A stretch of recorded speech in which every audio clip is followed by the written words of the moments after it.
President Moon Jae-in has called the recently concluded negotiations between Seoul and Washington a job well done as it managed to remove a possible source of conflict at a time when close cooperation between the allies is more important than ever before.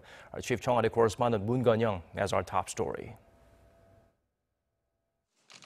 South Korean President Moon Jae-in is relieved that any potential conflict between Seoul and Washington have been settled by concluding negotiations on the 6-year-old Korea-U.S. free trade agreement. Speaking at a weekly meeting of his top aides on Monday, the South Korean leader gave credit to his trade officials who spent weeks hotel hopping in Washington as they raced to overcome major trade hurdles with their U.S. ally ahead of high-stakes nuclear discussions with North Korea.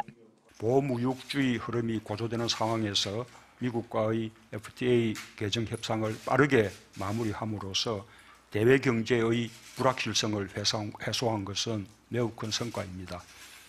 The trade officials' efforts culminated in a revised pact the two countries announced last week that gives U.S. automakers and pharmaceuticals more access to the South Korean market while lifting the threat of a 25% U.S. tariff on South Korean steel in exchange for quotas that will cut imports of Korean steel by about 30%.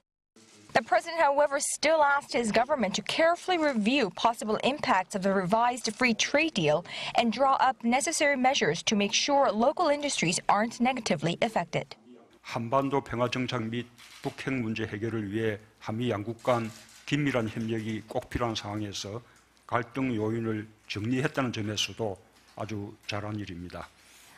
By securing a new approach to bilateral trade, the presidential Blue House believes South Korea and the U.S. can now focus on the road ahead, keep all their attention on the high politics of peace and security, with the South Korean president set to meet North Korean leader Kim Jong-un at the end of this month, and the first ever North Korea-U.S. summit expected to take place by the end of May. Moon Connyoung, Arirang News, the Blue House.